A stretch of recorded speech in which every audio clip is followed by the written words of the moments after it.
अब हम अर्थमेटिक के नेक्स्ट ऑपरेशन के बारे में पढ़ेंगे, जो कि है डिवीजन। डिवीजन बाकी अर्थमेटिक ऑपरेशन के मुकाबले काफी डिफिकल्ट है। बहुत से स्टूडेंट ऐसे हैं जो डिवीजन को रेगुलर प्रोसीजर से करते हैं, है ना। तो हम यहाँ पर सीखेंगे कि हम किस तरह से डिवीजन को सिंपल बना सकते हैं और किस तरह से स्मार्ट वे में आंसर्स को फाइंड आउट कर सकते हैं। तो यहाँ पे फर्स्ट एग्जांपल दे रखा है हमें कि 320 को डिवाइड करना है 6 से। अगर मैं इसे रेगुलर प्रोसीजर से करूँ तो हम लोग इसे 320 को डिवाइड करना है 6 से। ऐसे ही करते हैं। 6 5 30,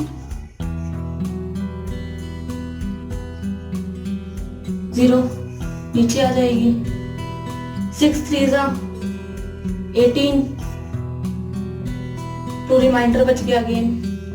फिर पॉइंट लगा देते हैं यहाँ पे, तो 0 यहाँ पर आ जाएगी। 6 3 18 अगेन, फिर 2 0, 2 रिमाइंडर बचेगा और 0। 6 3 18 एंड सो ऑन। ये प्रोसेस ऐसे ही चलता रहेगा।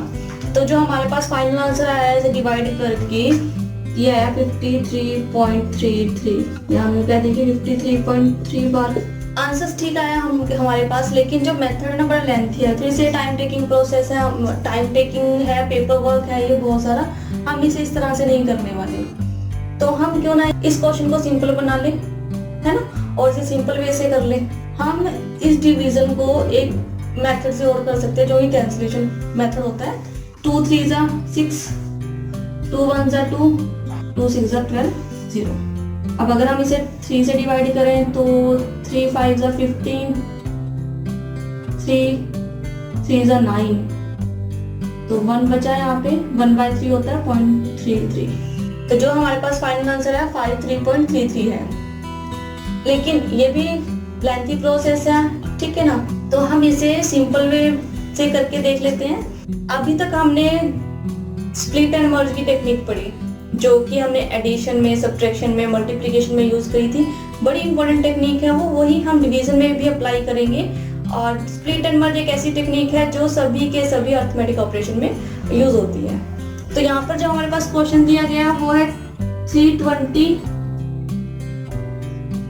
Divide by 6। 320 divide by 6। तो अगर मैं 320 को स्प्लिट करूं तो ये 300 प्लस 20। हम यहाँ पर न्यूमरेटर को 2 पार्ट में डिवाइड करेंगे और ये ध्यान रखेंगे कि जो एक नंबर होगा वो 6 का मल्टीपल हो, ठीक है।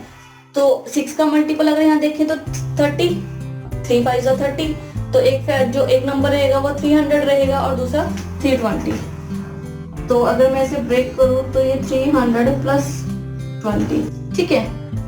तो अगर मैं 300 को डिवाइड करूँ 6 से, प्लस 20 को डिवाइड करना है 6 से, ठीक है। अगर हम 300 को 6 से डिवाइड करते हैं तो ये आएगा 550, ठीक है। अगेन 20 को स्प्लिट कर रही हूँ 18 प्लस 2। अब 18 डिवाइड बाय 6 प्लस 2 बाय 6, 3 6 3 18 और ये 1/3, ठीक है। तो जो हमारे पास नंबर आए हैं 50 प्लस 3 प्लस 1/3।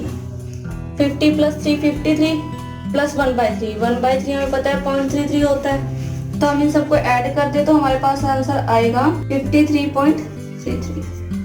मैंने आपको समझाने के लिए यहाँ पर इतने सारे स्टेप्स लिखे हैं। अदरवाइज आप ओरली कैलकुलेशन करके, मतलब प्रैक्टिस करोगे अगर इन पर, तो ओरली कैलकुलेशन के थ्रू आपको जरूरत ही नहीं है इन स्टेप्स को लिखने की। आप फाइनल आंसर को फाइंड आउट कर सकते हो। हम यहाँ पर ये नहीं कहते कि सभी के सभी जो क्वेश्चन है वो स्प्लिट एंड मर्ज से सॉल्व हो जाएंगे, इजी हो जाएंगे, सिंपल हो जाएंगे। लेकिन जो क्वेश्चन सिंपल है हम उन्हें स्प्लिट और मर्ज से सिंपल कर सकते हैं।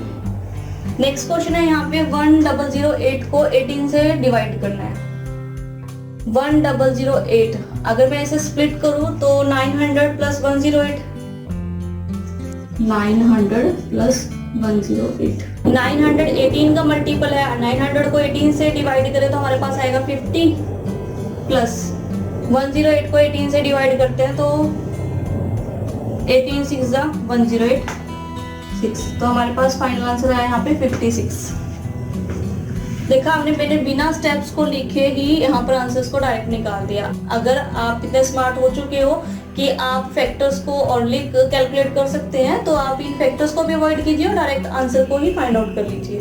नेक्स्ट क्वेश्चन है यहाँ पे 730 डिवाइड बाय 9। अगर हम 730 को स्प्लिट करें तो 730 का 720 प्लस 10, क्योंकि जो 72 है वो 9 का मल्टीपल है ना, जो 720 9 से डिवाइड हो जाएगा।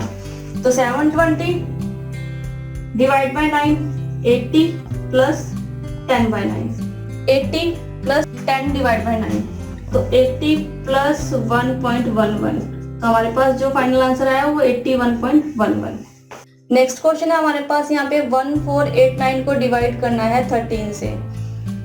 तो अगर मैं 1489 को स्प्लिट करूँ तो 1489 को स्प्लिट किया मैंने 1300 minus 189, 1300 divide by 13 100 plus 189 divide by 13। तो हमारे पास 100 प्लस 189 डिवाइड बाय 13। मैं 189 को अगेन स्प्लिट कर रही हूँ। 189 को किया मैंने 182 प्लस 7 डिवाइड बाय 13। तो 182 डिवाइड बाय 13 14 होता है। तो 100 प्लस 14 प्लस 7 बाय 13, 7 बाय 13। अगर आप फ्रैक्शंस को बहुत अच्छे से फाइंड आउट कर लेते हो तो फ्रैक्शन में 7 बाय 13 होता है 0.5384, तो प्लस 0.5384। अगर आप इन सबको मर्ज करें तो 114.5384। तो अगर आप इन टेक्निक्स पर अच्छे से वर्क करेंगे, अच्छे से प्रैक्टिस करेंगे, तो आप ये कुछ सेकंड्स में आंसर्स को फाइंड आउट कर सकते हैं। हाँ, लेकिन ये प्रोसेस बहुत ज़्यादा टाइम टेकिंग प्रोसेस रहता है, लेकिन अगर आप इन पे प्रैक्टिस करते हैं तो आपके जो क्वेश्चंस रहते हैं ना बड़े सिंपल हो जाते हैं। अपने क्वेश्चंस को सिंपल बना लोगे तो वो कम टाइम लेंगे, लेकिन जो टाइम यहाँ पर लगने वाला उनसे कम टाइम लगने वाला अगर आप इन पे अच्छे से प्रैक्टिस कर लेते हैं।